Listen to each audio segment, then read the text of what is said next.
We're live. It's working. Is it? Yes, it's working. Is it? Yes, it's working. Oh yeah, I can hear yeah. myself. Is the microphone good? Yeah, I think it's all right, isn't it? Test. Ah, yeah, it's good. All good. Who has joined? Okay. Right. So let's start. So basically, we decided we want to just sit down a little bit and do a little bit of a year in review, as in what we've experienced this year. And it's been pretty tough for everyone. So yeah, I mean, we had actually a really good start to the year. So we started basically me heavily pregnant. And March was actually, Sam's due date. And then from there, we thought everything's going to be fine. But yeah, then COVID happens and everything just went down like this. It went down. Actually, you almost forgot that we got kicked out of our flat that we thought that we will stay in and have I forgot about that. Yeah, that was like the first bummer for us. That was we found out in January. I think first week of Jan or second week of Jan or something like that. So basically we had to move within, I think, 3 weeks. No, we had plenty of time to move, but obviously we had to find something, new, basically in the same area where we live now. We didn't like the prospect of moving with a 1 week old or 2 week old or 1 month old baby. So we wanted to move before Sam is born. Which makes sense. Nobody wants to move with a newborn, right? I mean, it can be really stressful. And especially, I mean, everything worked out actually in the end. We found this place, which is literally in the same area where we used to live before. So it's 10 minutes actually, just down the street. And we were actually lucky in the end. And then everything started off with my induction. Birth didn't go to plan. So obviously never ever had a child before. You have this idea of having the perfect natural birth. You make this birth plan and everything is just not working out in the end as you want it to be. And I ended up with a cesarean. And then at the same time, COVID happened. Yep. But I was one of the lucky ones. I didn't have to actually be all by myself during labor. So I was very lucky. There were loads of other moms that had to actually give birth alone. Which, without a birth partner. Yeah, after seeing what you went through, can be, or I can imagine it is very stressful. And well, I mean, you were there. I know, but that's what I mean. You know, I was there, so I was part of the whole process, and then I can imagine how difficult it must have been for women who didn't have a birth partner. Yeah, so, I mean, everything was pretty crazy in the end. It was. But nevertheless, I must say I'm actually really happy that lockdown started the day we were released from hospital. So that was, I think, the 19th. I went actually home the next day. So they said I was fit to go. So I went home on the 19th. And that's when lockdown was announced. And we found out we got to stay home for a bit. For a proper lockdown. Yeah. So, I mean, at that time, I was like, okay, I might not even notice a difference because being at home with a newborn was anyway the plan, right? We weren't really planning to go out in the next couple of weeks. We were preparing. Even saying to everyone, don't bother visiting us. Exactly. Yeah. We were preparing actually for time alone and just enjoying our little Sam and just getting used to all those new things that you think work out because you read 20,000 books. Well, no, it doesn't. So it's completely different. So nevertheless, all of those books made absolutely no sense. No, they didn't. But I liked them. They were fun to read. I don't think I've ever read so many books like in not the last year, but well, let's say the last 18 months or so. Yeah. It's true. You had your dad books. I had my mom books, which was also really nice. Yeah. And let me just check. I just got a message. So yeah. Yeah, I didn't actually read a lot of books. I was more of the audiobook person. Are you just checking yourself? What are you doing? Okay, what I'm doing is I'm looking for our food. Okay, yeah, so we ordered sushi and it's apparently taking 2 hours plus, which is pretty annoying because that was actually the plan, to sit here and enjoy a bit of sushi and a glass of wine, and now we know that, it's New Year's Eve, so all of those takeaway restaurants are busy because obviously everything is locked down, so no one is going out to eat, everyone is ordering takeaway, which makes sense. But we've ordered at what? 6 p.m. for sure. Yeah. Let me just move that a little more down. And it's currently, well, shortly after 8:30-ish. The food should have been here at 8. They called me to delay it. Yeah, they called me to say it's delayed. Yeah. And if I want to cancel the order, and I'm saying, no, bloody not. I do not want to cancel the order. Of course I don't want to cancel the order. Because we've been looking forward to it.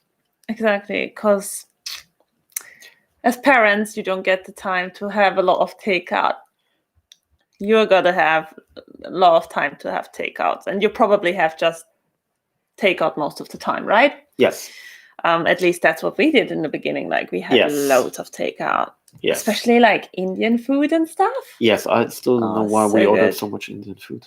I mean, I love it, but like after having Indian food twice a week or something, you get a little bit fed up. Yeah, you do. Yeah. I mean, I had. And that's where the dad bod starts to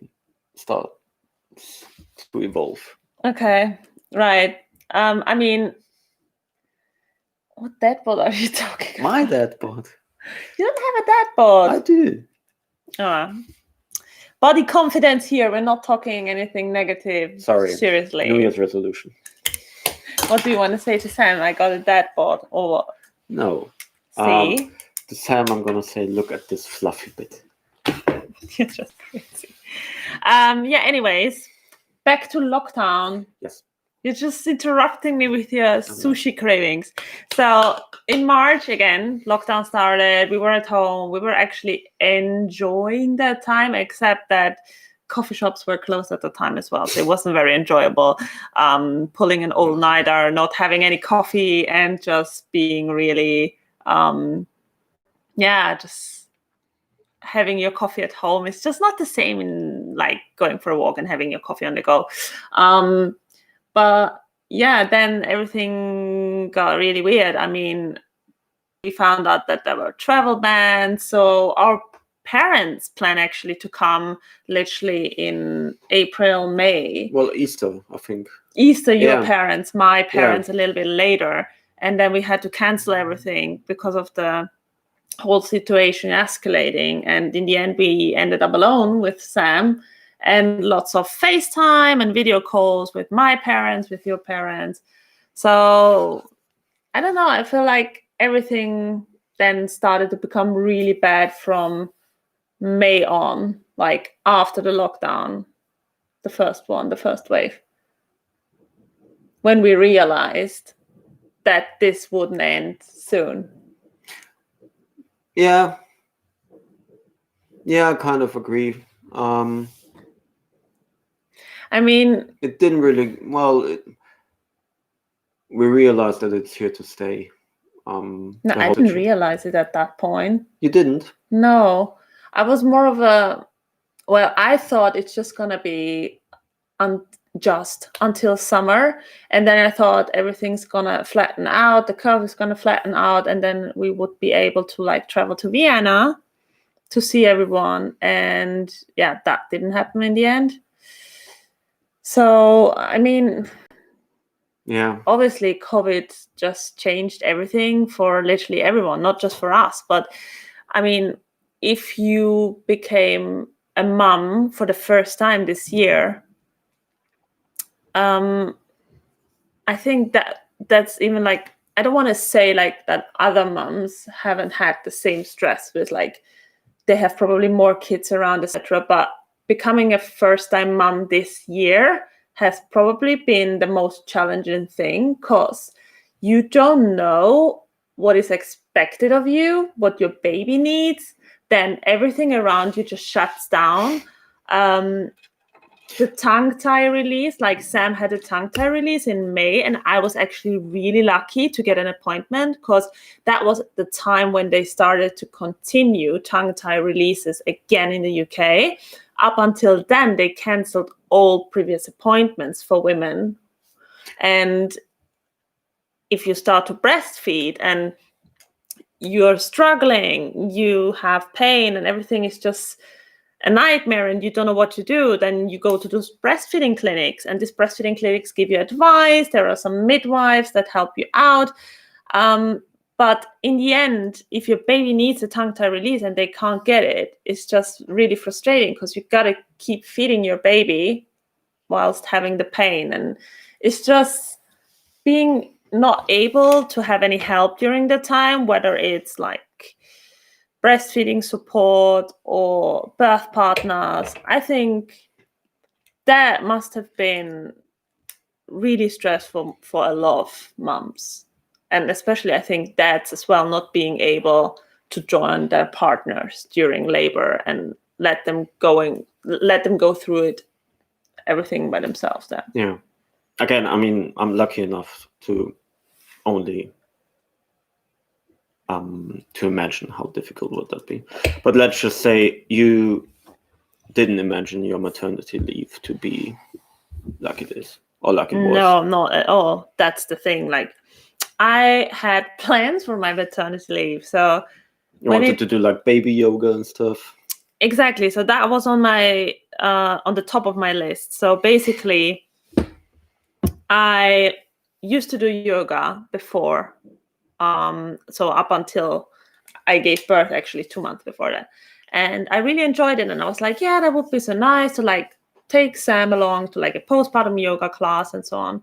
But then, yeah, again, COVID happened, impossible, had to cancel it. Next problem was I got more and more into this mindset of not leaving my environment, like being safe in my area, around my area. So I always used to do the walks just around here. And my actual plan was to like go to the city, grab a coffee, just sit in a cafe, read a book maybe, and just relax for a bit, have a chat, meet other moms, go to baby classes. That's the most important thing, because when you go to baby classes, even if it's like 30 minutes and your baby's crying half of the time, nevertheless, you get the time to go there, to meet other people, to enjoy a class, to get your baby to have fun.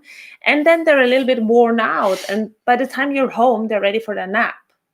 So my problem was being stuck at home the first few months, not really having an opportunity to entertain him the whole day, and just finding a way to explain to him that indoors is probably the nicest place to be, which was a little bit crazy. Lucky enough, we have a garden, so he could spend a lot of time in the garden. We had a lovely spring and summer. Right, yeah. So the weather was perfect. It was super hot. Yeah. I remember that. So in that regard, we were lucky, I think. Just imagine other parents who, I don't know, live in a small especially flat. Like when you live in a flat and you don't have a garden, that's even and like you're worse. Not allowed to go out. Or, well, not allowed, but you're genuinely not allowed to go out. Remember that time when we were limited to like 30 minutes of exercise a day? Yeah, and that was with a like, dog. Were you keeping time? Actually, I never did. I mean, whoever did it. We had a dog. I couldn't just exactly. go out You have to like take your dog out for walks a couple times a day. And friends of mine told me, "Oh, just let her out in the garden." But I was then again, no. I mean, Grace was always very, very active. Like, she had to go out at least 2-3 times a day. You were taking her out in the morning and then in the evening again. And I used to take her out as well when I went for a walk with Sam, because that was obvious that I'm not going to let her be alone at home, and she was always with me. And so, I mean, this exercise limit was just ridiculous. I didn't understand it at all. So for me, I always spend most of the time outdoors, just walking the pram. And I must say, I probably made really good use of the pram, probably more than any other mom in the past 5 years, because I probably went out 2-3 times a day when he wasn't napping, and I even did a couple laps around here. Yeah. So I still remember the time when the money, guys. Worth the money. If you have a pram, definitely go out and do your walks. I still remember the time when we tried to put him to sleep in the pram. So we did like extra laps around the block. Oh my God, yeah. Just until he falls asleep. Because he just wouldn't sleep when he was young back then. I wonder why. Because he was a newborn. Yeah. Guess what? Well, I mean, yeah, okay. So where were we? We're going a little bit off track. Yeah, my maternity leave. Yeah, it didn't end up being the one that I wanted, but I guess that was the case for many, many other women as well. And I must say, nevertheless, I made it work somehow with all the walks and like finding ways to entertain him. So I really got into baby sensory, and I did a lot of DIYs, and we built sensory boxes. And I mean, obviously you try loads of stuff to just keep them entertained, and even if it's just for 5 or 10 minutes. And if that means giving them crinkly paper because it makes that lovely crinkly sound, then yeah, do that, because it's a really good thing to do. Or if you just give them wrapping paper, I mean, he was even more excited about the wrapping paper this year than he was actually about the toy that was wrapped up. And it's the simple small things, like I put him in his snug seat, which is like a little seat with a little toy table on that you can put on basically the kitchen counter. We have it on the kitchen counter, the snack seat. We're not supposed to. Yeah, I know. But nevertheless, I'll do it. Okay, he had the bouncer at least there. Yeah, true. Okay, so we had the bouncer always close to us in the kitchen when I was cooking. I was showing him stuff, and I just tried, I think, to involve him as much as possible in my very boring daily activities. But I think that's kind of... It's not boring for him, though. For him, it's not boring, because he just loves everything. Yeah. Like, I mean, he spends hours in front of that window behind us. Yeah, he loves watching that. Nothing happening outside, really. So even like at 7 a.m, when it's still dark, not one single car is driving by. He just stands there. And we have to put the mic a little bit over there. I don't think is it actually properly working? Yeah, it is. Because it's quite... No, it's all right. Guys, we're just checking. Okay. Yeah, so entertainment-wise, I was happy to like involve him in just the simple things. I mean, August was a little bit more fun because in August, my mom came over to visit. There was actually a time window, a little short one of, I think, 2-3 weeks when the numbers started to slow down. Yeah. during the summer. The flight restrictions were lifted. Exactly. So flights from our home countries could land again. Because I think the biggest problem was that flights from the UK weren't allowed to land in Austria, and Austria wasn't on a travel list over here. Yeah. So they could travel here safely, but then going back would have been a nightmare. Yeah. So we set that one out. We waited for my mom to book a flight for August, and then she came over to visit. But at that time, Sam was already 5 months. So almost a little big one, close to starting solids. I think we started solids literally 2 weeks after my mom left. Now that I think about it, yeah, we did. True. Yeah, true. Yeah. So the first person to see him was at 5 months. And coming back to that question about how I imagined my maternity leave, I have always imagined to have my mom around, especially in the first few weeks when it's pretty stressful, when you don't get any sleep. And yeah, that was, I think, the most, I would say, the saddest experience for me, to like not have my parents around and just I can imagine. Yeah. do everything by yourself. And then having had a cesarean, I mean, if I hadn't had you, it probably would have been worse. But getting out of bed by yourself, picking up your baby, feeding them multiple times a day. I mean, he wasn't a light baby.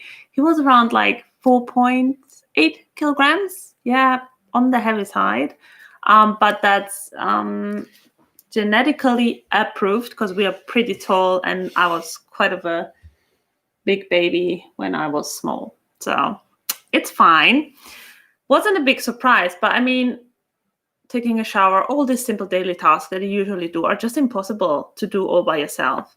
And then us being parents and not knowing what we're actually doing and dealing with a screaming baby, I think a pair of hands would have been really like helpful.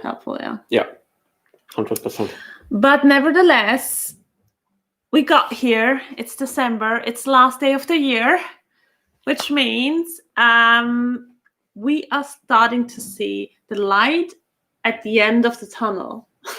Before we go into the next tunnel. Exactly. No, what next tunnel? What are you doing? Sorry. 2021 is a good tunnel. No, it is. We are still in the tunnel. And I explained to you why. Because we're not out of the COVID-19 pandemic. I know.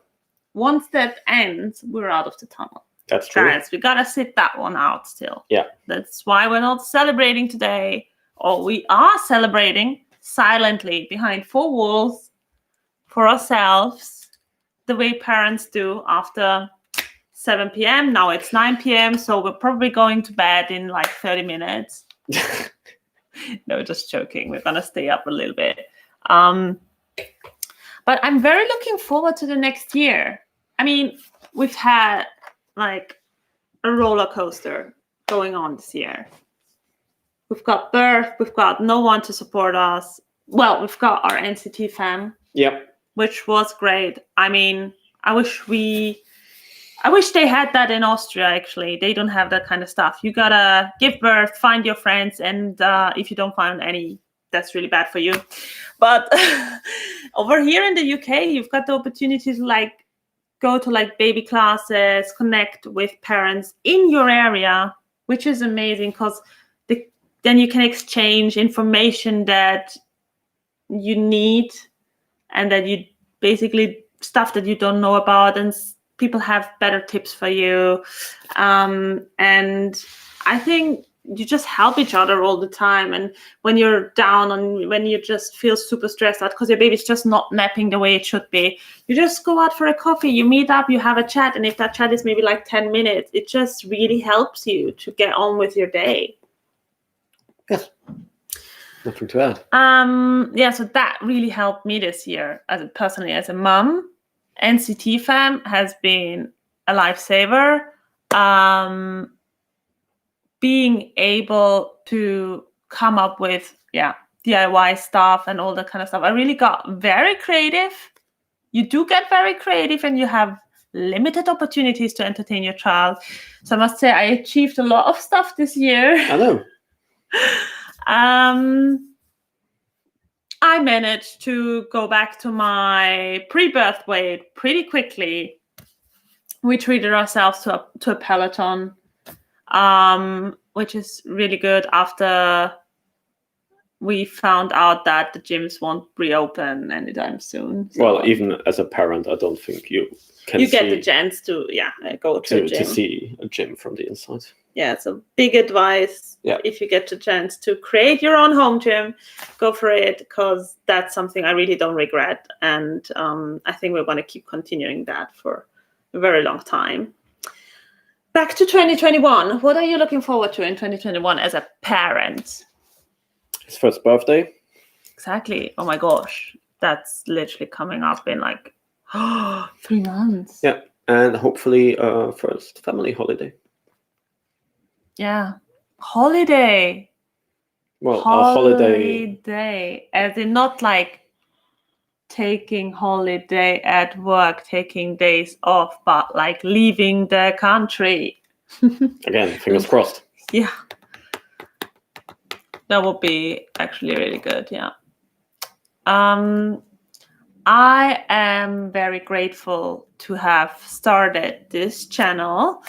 It's been now more than a year, actually a year and a month that I created this channel, and we are now at 107 subscribers, which is pretty amazing. And this channel has helped me to connect with loads of other moms, especially on Instagram.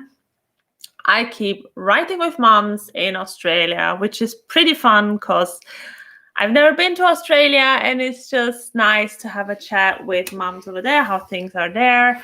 I'm chatting with a mom in Yorkshire about Sam's eczema at the moment. So we are just giving each other tips as what we currently do with our babies. Then I've had another mom who kept encouraging me that I didn't have a large baby, because we had that topic as well, especially during the pregnancy. It helped me really to like grow, learn loads of stuff, and whatever I picked up on the way, everything that I researched and packaged in these lovely little videos, I was able to share with you guys, and you guys appreciated the content, and we grew as a little family. So we're currently like, again, 107. I always imagine that in a room, and it's a lot of people in a room. And this is just amazing to know that there are other moms who keep Googling for the same things that I do all day and night. And I feel you. And there is so much that we still don't know. And it's good to speak about stuff rather than keeping it to yourself. And especially postpartum wise, I mean, I'm normally not that kind of person who loves to like share any like results or like body weight changes. I'm not that kind of person. Yeah, you're not. Are you actually talking or just listening to me? I'm listening to you. So when I started putting up the Peloton video, I was a little bit unsure if that was the right thing to do. But then it got so much comments, and people were asking questions about the Peloton and how we decided for it, etc. And from there, it really encouraged me to like push myself a little further. I started to build up my workout schedule, and here I am 6 months down the line, 6 months Peloton, and I'm feeling great. And I don't care about weight on the scale. I don't care about a certain look, because that's my mom look. Pajama, there you go. Hoodie is my favorite.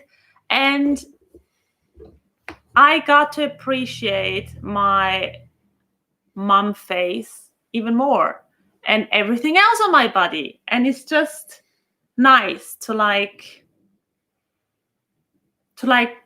be able to share this openly on YouTube with everyone, and to get positive feedback and to encourage each other to stay on track and just to not give up. So I'm really looking forward to building a little community with this channel for first-time moms, especially people who just don't know where to go when they just have this little lovely smelling baby at home, and just struggle with breastfeeding. I hear you. There's loads of content coming up in the next couple of months, and I've got loads of ideas. I just need to get them in order. Because I got my brain is very active post 11 p.m. Oh, yes. Basically, when everyone's in bed, I'm like, oh my God, no, that would be really good. So I think I should start keeping like a notepad next to a diary next to a little diary, little notes and pen, paper, good old school stuff. Anyways, it was lovely chatting on here. My first live, let me know how we did. I had to do it via webcam. Trust me, I had other plans. I wanted to plug in our camera.